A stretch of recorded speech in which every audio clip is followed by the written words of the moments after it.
Seeker, your time has come. Gather your little scythe and discover your destiny. The Kingdom of Pomme is the crown jewel of the 7 animal kingdoms and coveted as the source of our crispy red apples and magic gems. There you will meet animals of all shapes and breeds living in harmony. When you arrive, look towards the foreboding castle Everfree. The elders say that long ago the sky's brightest star fell where the ancient castle now stands. The star dispersed across the land as gems imbuing every region with magic. From this power sprang our first apples, which have provided limitless nourishment for animals ever since. From this newly enchanted land rose Pomme, the original animal kingdom. Eventually, its descendants spread and founded the 7 animal kingdoms that now surround Pomme. We will always revere Pomme as our ancestral home. Each year, the 7 kingdoms send 2 of their most promising young seeker siblings to participate in the harvest tournament. The first pair to earn 4 trophies will be crowned the new rulers of Pomme. This has long been our way of sharing power over the sacred land. As descendants of a long line of seekers, you and your sibling can trace your lineage back to Pomme itself. Your bloodline makes you capable of detecting Pomme apples and gems from great distances. With you always is your scythe, a seeker's most important tool. Let it help you prove that you are worthy of overseeing Pomme in behalf of our kingdom.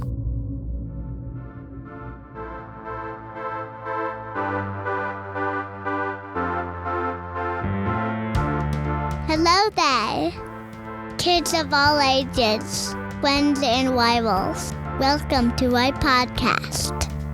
We will be your hosts for the episode. My name is Joy. Across from me is my adventurous sister, Faith. Hi.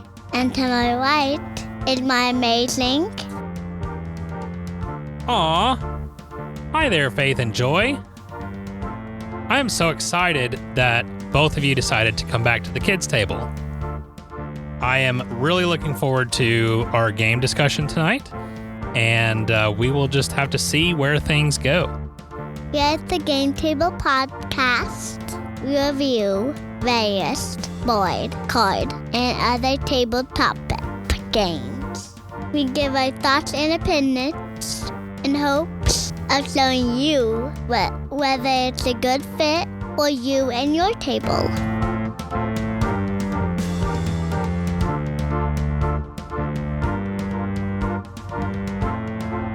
Hello there, everyone. This is Jared, and I'm going to give you a brief overview of how to play this game. So the goal of the game is to be the first to earn 4 trophies. There are 8 possible ways to earn trophies.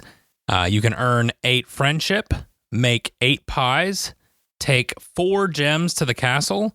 You could take 4 apples to the castle. You could win a pie fight. You could complete 2 quests. Gain 3 magical spell cards, or lastly, you can gain 2 power-up cards. You can earn any of these 4 trophies, but you're going to have to earn at least 4 of them, and they all have to be unique. You can't earn the same trophy, or you can't earn the same category twice. To begin the game, both of your characters are placed on your home base. There are a variety of characters in this game. We've got bears and tigers and birds and walrus. Not a walrus. I don't know what you call that thing. It looks pretty cool though. Oh, it's like a warthog. That's what it is. And a goat. Lots of different options here. So definitely lots of variety as you play the game. To begin the game, like I said, you put both your characters on your home base. That space is determined for you based on the number of players. So you just check out the setup and you'll be able to find that out. There will also be some resources and quest tokens already on the main board in front of you. You will also have your own smaller board to hold your 4 trophies, as well as a pawn that you will use to mark which action you took on any given turn, or at least on the previous turn. On your turn, you can either move, seek, or make. Move only has one option, seek has 2 different options, and the make action has 3 different options for you. On your first turn, you'll have access to any action that you want, but on future turns, you can't take the same action that you took on your previous turn. For a basic move action, you can move 1 character up to 2 spaces, or you can move 2 characters 1 space. If a character moves, they have the option of taking the resources on the space they're moving from with them. Resources are never held in your hand or on your board or anything like that. Instead, they are always kept on the board until they are spent. If your character is on a space that has resources, you currently control those resources. The seek action is how players get more resources on the board, and it also gives the possibility to gain friendship. You will roll 4 dice. 1 will be a quest die, and then depending on which you choose, you will either roll 2 gem dice and 1 apple die, or 2 apple dice and 1 gem die. When the dice are rolled, the color that lands on top determines which region those new resources will go into. The active player gets to decide where these resources are added within the regions. If you place a resource on the same space as one of your opponent's characters, you gain a friendship. The basic make action allows you to do one of 3 things. You can either make 2 pies, make a spell card, or make a power-up card. Each of these choices require resources, so you're going to have to go around the board and collect your resources before you can do a variety of different things. The power-up cards improve either your move action or your make action. It might add a different ability or improve the way that you go about doing those things. And pies can be used either to gain pies towards that particular trophy that we talked about earlier, or you can use them in pie fights as well. Spell cards can also be used in pie fights. They're a secret way of adding more pies to your inventory that none of the other players know about, because the pie tracker is public at all times. Speaking of pie fights, as you move around the board, if you enter an opponent's space, you engage in a pie fight. Each player takes a dial to secretly determine the number of pies they're going to spend in this fight. They may also add 1 spell card to increase their pie total. Both players reveal at the same time. The one who has the higher pie count spent is the winner of the pie fight. They take control of that space on the board, along with any resources that were there, losing 1 friendship and gaining a trophy if they haven't won a previous pie fight. The loser of the pie fight sends that character back to their base. They do get to either gain 2 pies or 1 spell card for their trouble. And I will note here, if you lose too much friendship, until you get your friendship built back up, you're not able to gain any trophies at all. If a character moves onto a quest token, the token is removed and the player draws a quest card. There will be 3 options on that card: a noble option, a sneaky, not so kind option, and a no thanks.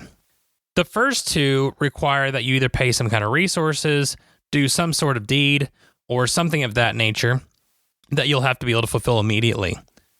And if you do so, you complete the quest. If you can't or don't want to, though, you say no thanks, which is the 3rd option. You get a small reward, and then you put the card back on the bottom of the deck. Without getting into all the nitty-gritty of the game, this is the basic procedure for how the game is played, as players take turns performing 1 action at a time. Resources are moved, quests are performed, fights are started. It's all good stuff. Once someone has played their last trophy, players play 1 more round, and then the game ends. Now that I've given you a brief overview of how to play, let's jump over to Faith and Joy to discuss the game a little bit.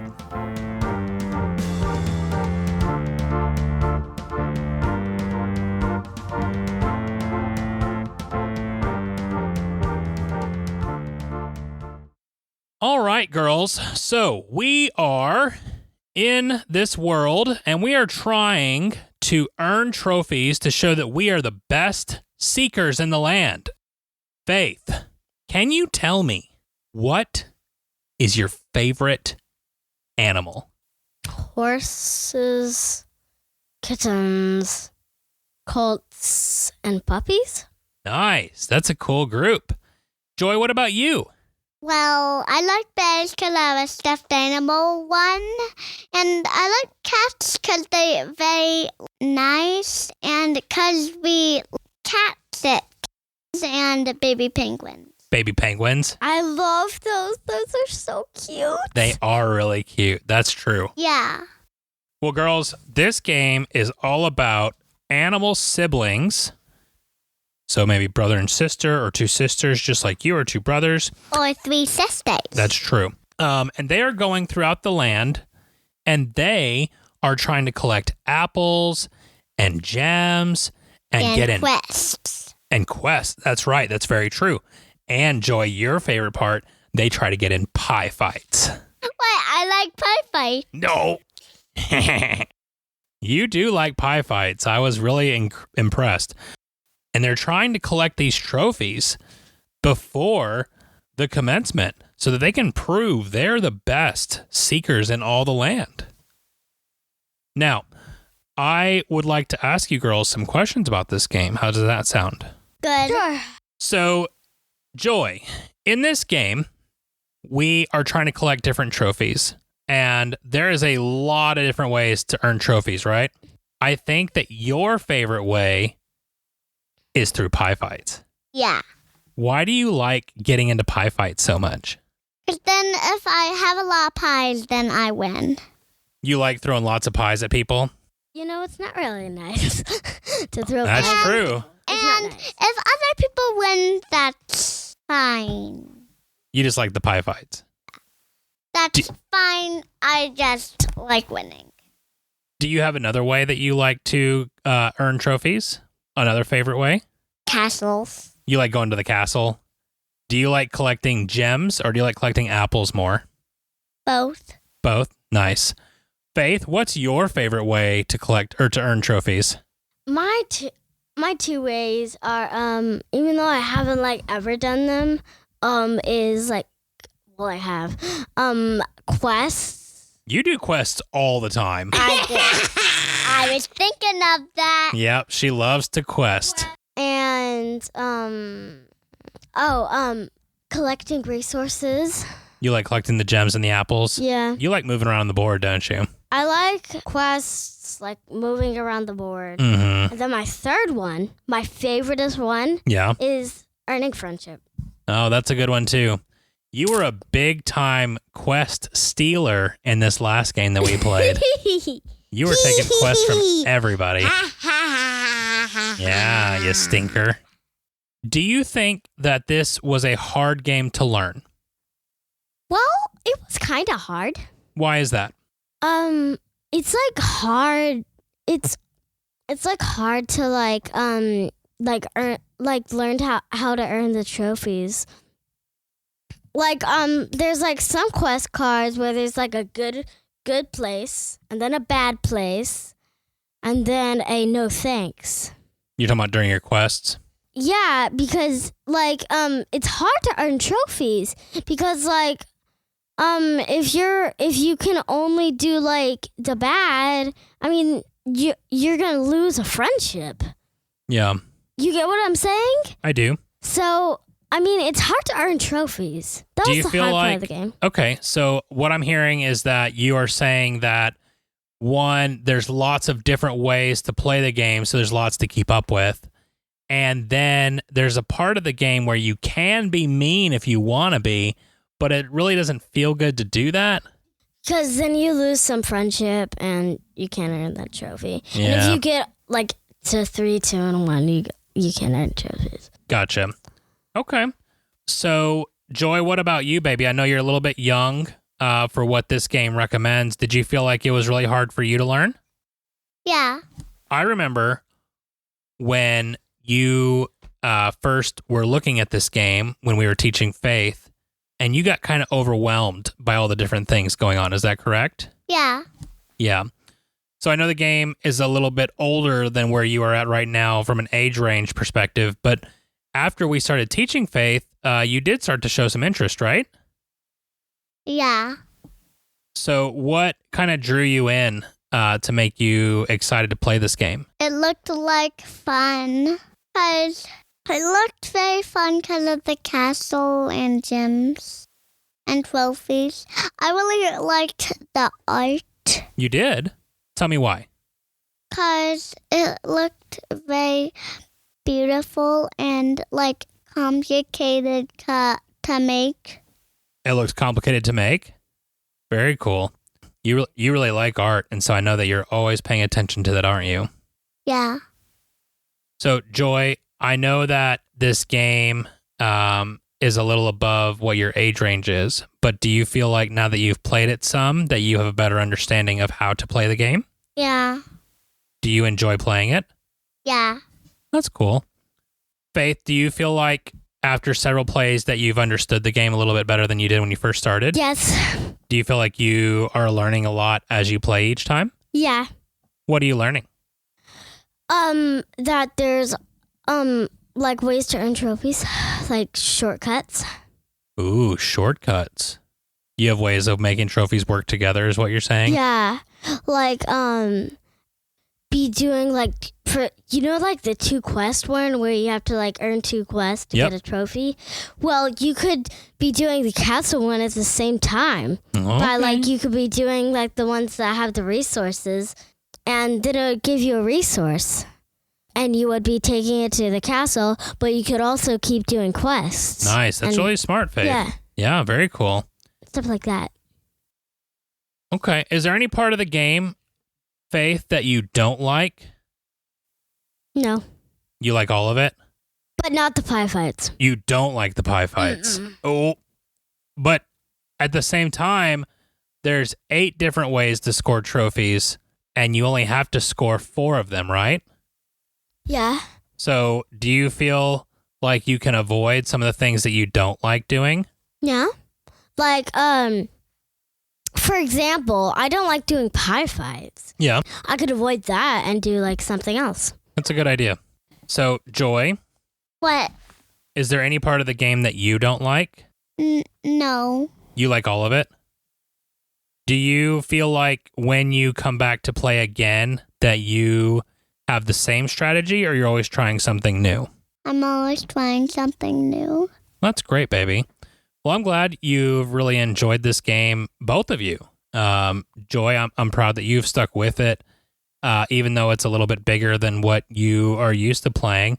And Faith, I think that you've done a great job of continuing to learn different strategies and try different ways of playing. Thank you, Daddy. Yes? What? Do you think this game has a lot of tension? Are you asking me if it keeps people's attention? Yeah, like, it's like a really interesting game. Yeah, I think it does. One of the things that I think I like the best about it is that the turns are really quick. What do you mean? So you have to pick a new action each time that you go, and you move your pawn from one action spot to another. And there's only 5 or 6 different actions that you can choose from. And even within that, there's only 3 types of actions. So, and you've already eliminated one because you did that action last time. I think that part of what this game does is it keeps people's attention because turns can go so quickly. So, Faith, I have a question for you. What? What advice would you give kids who are looking to, or even parents that are looking to get their kiddos to take that next step in a more complicated board game? What I would say is start with the basics. Okay. Make sure your child knows the rules. Nice. Just like have her answer some questions about the game. Okay. Do you think that it's helpful if you know all the rules up front, or do you like to be taught the rules as we go so you don't have to keep up with everything at once? I think that, like, for example, like a rule that you can only use the things and then go to the castle. It's a really important rule to learn when you have all 4 gems or all 4 apples. So after they've collected 4 apples, then you would say, okay, now you can go to the castle and collect a trophy if you want to. Yeah, but what I'm saying is that if you don't know, pretend that you don't know Sure. that a rule is that you have to go on a portal to get to that castle. Oh, you want to learn how to get to the castle. Yeah, but that's after you have 4 gems or 4 apples. Okay, so teaching as you go. That makes sense. All right, so teaching as you go, asking questions to make sure that they understand, and then anything else? Actually, Joy, do you have anything that you want to add to this? Any advice that you would give? I would recommend, even if I'm afraid, aim to be brave.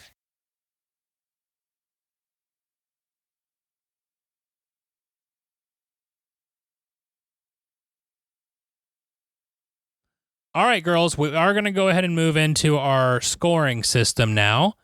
And remember that we score based on thumbs up or thumbs down. So, Joy, you're going to go first. Do you score this game 2 thumbs up, 1 thumb up, a middle thumb, 1 thumb down, or 2 thumbs down? I would take it 2 thumbs up. 2 thumbs up? I would do 1 thumb up, 1 thumb sideways. That's how you feel about it. Mm-hmm. All right. Interesting. Okay.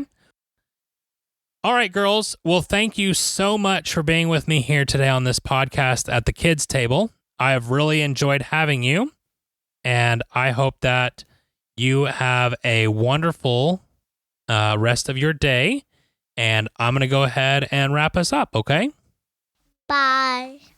And bye-bye. Hey, friends. I wanted to give a couple more of my thoughts for the game before I wrapped up. I will say that My Little Scythe has been quite the adventure to this point. So a good friend of mine, Christian Brummett, really loves the original game Scythe. That is a fully blown, complicated game that is very heavy, and for me and many others is quite intimidating to try and tackle from a strategy standpoint. Some of our friends like it. I'm not a huge fan of it, mostly because I don't want to invest the time to get good at it. But with My Little Scythe, I heard many good things about it. I was looking for games at the time. This game came out in 2017 that could challenge Faith and Joy, and eventually Hope too, when she gets a little bit older, to actual fully blown strategy board games.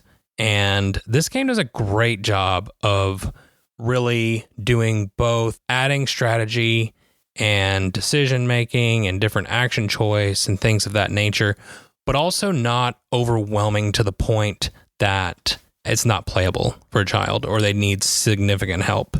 Even for Joy, on this last gameplay that we did, I would occasionally say, okay, Joy, do you want to do this or would you like to do that? But more often than not, she already knew what she wanted to do and she was able to do it and handle it. And I'm really impressed. So I would just say, if you're interested in My Little Scythe, I would definitely say give it a go. I do think 5 is probably the absolute minimum that I would try, and it is very child dependent, obviously. If you have someone who's 5 years old and they're just really able to jump right in, then obviously go for it.